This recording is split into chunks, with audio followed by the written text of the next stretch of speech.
What is up guys, and welcome back to my channel. I hope you all are doing great. So I've been getting a lot of comments on my YouTube channel as well as on my Discord server by my lovely subscribers asking me questions like which formations are the best, which formations suit them best, and what kind of players do they need in those specific formations, as well as some other questions like what kind of skill boost they should give to the players. And I think this is really important and should be addressed because we used to be in a different kind of meta before, and these skill boosts had different kind of effects before, but right now they affect the players differently. And I thought this is something that should be addressed and I should make a video about that, so here we go. So first of all, we are going to look at some formations, and I will tell you how these formations work. So first of all, we have this formation which is called the 4-2-4 formation. We have two center backs, 2 fullbacks, which is collectively 4 defenders, 2 central mids, and 4 attackers.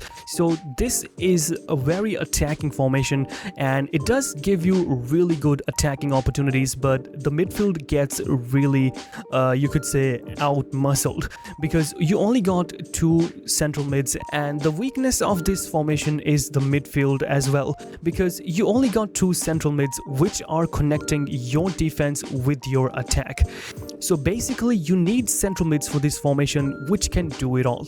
So they should be fast, they should have great passing, great defending, and essentially you would want them to stay back and hold their position and not get too involved in the attack, because you already got 4 attackers, 2 strikers, 2 wingers, and you wouldn't want your CM to leave their spot and just get involved in the attack, because this is going to leave the whole midfield wide open and you're gonna get extremely exposed. So this is the weakness which I'm talking about, because this formation doesn't give you much control. Since you only got 2 CMs, no matter what you do, no matter what kind of work rates they have, even if they have high-low work rates, which is not possible, just hypothetically speaking, but it is possible if you put a CDM in this position like a Makelele. He has low-high work rates, so you would think he's going to stay back and just do the defending. But the problem is that central mids are supposed to connect the midfield with the attack. So even if he has low attacking work rates, he's still going to be somewhere up here because he's a midfielder and he can't really go too deep. So for that specific formation, I think midfielders like Hulit, Mateus, and profiles like that can really do well. You can even use a controlling CM in this formation. You can also use a controlling CM like Paul Scholes or Pedri in this formation, but Scholes has high medium work rates, so I think your midfield is going to be really exposed in that formation. And about fullbacks, I think you would want some fullbacks who stay back in this formation because you don't really need much support up front. So fullbacks like Di Lorenzo, Carlos Puyol, or Gonzalo Inacio are really perfect for this formation because they would stay back and help you defend.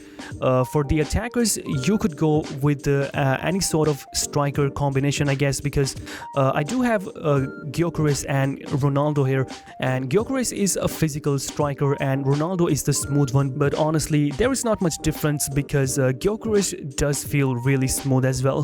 For wingers, I would suggest you to get some wingers which really offer you great control and playmaking abilities.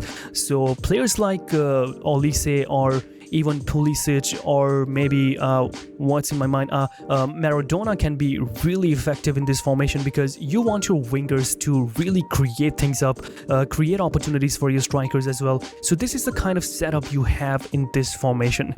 So what kind of skill boosts do you need for these players? For strikers and wingers, or essentially all the attackers, I think dexterity is a no-brainer because it gives you pace boost, and pace is really important in this game, as well as some great dribbling stats. So I think dexterity is a no-brainer when it comes to attackers. And as you can see, if you give dexterity to your wingers, it grants exceptional acceleration, great finishing, positioning, and some great dribbling stats. I mean, dribbling and ball control aren't that much, but you get incredible boost in agility. And I'm not gonna go too much in depth with this because it is pretty basic and almost everybody knows this, that you 100% need dexterity for all your attackers. Even if you look at the strikers, I think strikers really do get incredible benefit from dexterity because not only do they get acceleration, but they also get a boost in sprint speed, which is really important. They get some shooting boost as well as some boost in the dribbling stats. So I think it is a no-brainer for the attackers. And for any defender, whether it's a fullback or a center back, you must give them defending boost because defending is really important and you can't really make a compromise on that because it is an absolute necessity. The real complication starts with the central mids, and I've been going through a pickle about this because this was really hard to determine which skill points work best for what kind of central mids.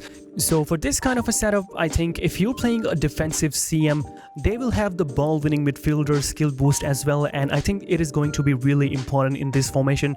As you can see, my Mateus doesn't have it even though he does play as a CDM and it is his secondary position, but still he has awareness, passing, and physical skill boost. So if I were to use Mateus in this formation, I would either use awareness or the physical skill boost because I really need him to win those balls and I want his positioning, especially the defensive positioning, to be really well, which is granted by awareness. And I had awareness boost on him, but since I was testing different skill boosts, I had to reset his skill points and change to box-to-box CM because right now I am using a 4-3-3 formation and box-to-box is the perfect for Mateus in that formation. And if you choose to use a controlling CM alongside a box-to-box CM, they should have passing skill boost because passing is really important and having high passing stats really matter now. Next up, let's talk about a builder formation like 4-1-2-1-2 narrow. So the strikers are going to stay the same. For the cam position, you can either choose to play a winger that has playmaker trait as well because Gino Lahire has the playmaker trait, so he can work really well in this formation. You can also use a striker here because in this specific formation, your cam acts like a shadow striker. Now, why am I not playing Ronaldinho in this formation? Because he literally has the shadow striker skill boost. Because this is a huge misunderstanding. Even though Ronaldinho has the shadow striker boost, and if I do play him in that position, he's surely going to make runs from behind. But the problem is that he doesn't have enough pace to beat those central backs or even make it to the point where I pass the ball and he's able to reach it. So that is a problem. If I want to play Ronaldinho here, I don't want him to have the shadow striker skill boost. I would want to play him as a playmaker, and for that I would prefer that he has the dribbling boost or the passing boost because I personally believe that the shooting boosts are an absolute waste for the cams. And trust me guys, I have the shooting boost on Ronaldinho and he still misses so many chances and his shooting clearly doesn't feel like it is 149 to be honest. So I think it's better that your cam has either dribbling or passing skill boost in this formation if you are playing him as a playmaker and not somebody who regularly makes runs from behind. And that is why I prefer to have Gino Lahire because he has the ability to make those runs. Our defense remains the same for this formation as well, but I do want to talk about the central mids and the CDM because as you can see, I'm playing Bobby Moore in this CDM position because he is an incredible ball-playing center back and I do want him to have the ball-playing defender skill boost as well, but I really don't want to waste my 1000 gems because I'm not really using this formation too much. But the reason why I am playing Bobby Moore in this formation is because this is a narrow formation. Your CDM and your center backs are really close to each other. If you play a formation like 4-3-3 holding, your CDM and your center backs are not really close to each other and your CDM connects more with your midfield rather than your defense. So that is why I don't play Bobby Moore in the 4-3-3 holding formation, but I do like to play him in this formation because in this formation he acts like a third center back. The best thing about Bobby Moore in this formation is that when I am attacking, he stays in this position. He doesn't go forward at all. So my central mids have the complete freedom to get involved in the attack, and I have the security that Bobby Moore is going to stay in this position. And when I am facing an attack, he drops back so well, and he acts like a third center back between these two defenders. So this is a really good quality of Bobby Moore in this formation. If you have a ball playing center back like Housen or Ronald Koeman, they can be perfect CDMs for this formation. And we do have Beckenbauer center back in this new event, and I think he is also going to be an absolute perfect candidate to play the CDM role in this formation.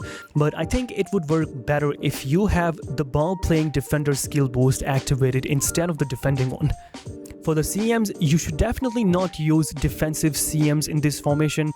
I know I am using defensive CMs in this formation, but I don't really have a choice. I don't have controlling kind of CMs. I like to play Ronaldinho sometimes here so that I can have that controlling edge. But I think box-to-box CMs work really well too, and that is why I have the box-to-box skill boost for Mateus.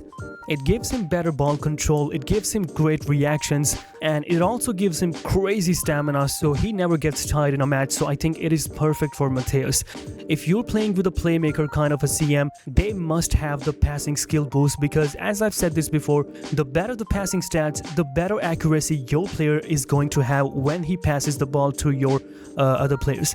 So this is the kind of setup for a build-up formation, and this works for basically all the build-up formations. If you're playing with a 4-2-2 formation like this, you can have a similar kind of a setup, but you don't want Bobby Moore here because he is not going to be very helpful in the midfield. You want a proper CDM in this formation, and if your other midfielder is a box-to-box CM, then box-to-box skill boost will work perfectly with him.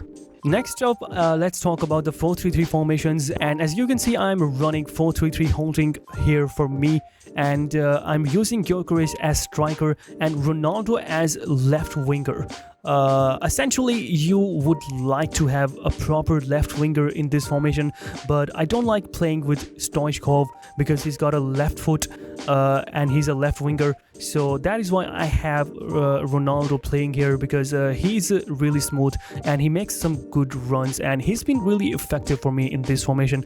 And honestly, he's been performing better than he does at the striker position, so I like playing with R9 in this formation as a left winger. But I would still prefer that you use the latest wingers with crazy pace because they do pack a punch. For your CDM position, I would really recommend you guys to have a proper CDM, which is a pure CDM, and they have medium-high work rates as well. For your central mids, I think one of your CM can be box-to-box and the other one should be an attacking CM. I don't have an attacking CM on me right now, so I am using Ronaldinho here as an LCM. But if you are using a cam as an LCM or RCM, they should have passing or dribbling skill boosts, because shooting skill boosts are not gonna help you at all in this formation. So that is the kind of a setup that you have with 4-3-3 formations. And if you are using a 4-3-3 attack, then let me tell you what you need. Your CMs must be either box-to-box or defensive CMs. You can try controlling CMs here too, but I really believe that you would want your CMs to be defensive, or at least those who really help you defend as well as they attack, because your cam is not going to help you much in defending, so you really need your CMs to cover this area. And for this formation, your cam must be an incredible playmaker and your cam must have great passing stats. I wouldn't recommend using someone like Ginola in this formation, because you want your cam to be an incredible playmaker and have great passing stats, and Ginola is basically a runner and you can really do well with him on the ball, but I think your cam here has the duty to provide accurate and pinpoint passes to your forwards. So you need a playmaker cam in this formation that has great passing. Lastly, if you're using a 3 at the back setup like this, this is what you need. Your best center back must play in the middle, and I have Van Dijk, and even though I don't really consider him the best because he does make mistakes, but I guess everybody does. But I like Van Dijk here because he's tall and really physical. On the sides I have Cannavaro and Bobby Moore because even though they're short, their ground defending is incredible. So I really want them to be on the sides because they can deal with the wingers. For LM and RM, I think you can go with either fullbacks which have high work rates, or you can go all in with your wingers. And I think wingers help you better in this formation in terms of attacking. So I would really recommend you guys to have wingers in this formation. Your strikers remain the same, and for cam position, you can try either the runner kind of a cam or somebody like Ronaldinho. For your CDMs, I think this is a really interesting take, and you can try different things here. I like to use somebody like Trent here because not only he has great defensive stats, but his playmaking ability is also incredible. So he really works well in this formation. I also like to play Nuno Mendes here, and I think you can even try both of your fullbacks in this formation if they are good at defending and playmaking as well. And since both my fullbacks are really balanced, I think I can use them in this formation because they give me an incredible pace advantage. I mean, look at Nuno Mendes. He's got 167 pace. And if we look at Trent Alexander-Arnold, he's got 159 pace. And if we combine this with 160 plus defending stats, this kind of a duo is going to help your defense really well. I hope this video is going to help you guys clear some doubts, give you some tactical information, as well as some knowledge about how the skill boosts are working in this game right now. And if you still have any questions, feel free to ask them in the comment section. I would love to answer them all. Please don't forget to like this video, subscribe to the channel, and turn on notification bell so you never miss an update. I will be back with more amazing and informative videos like this, and until then, take care.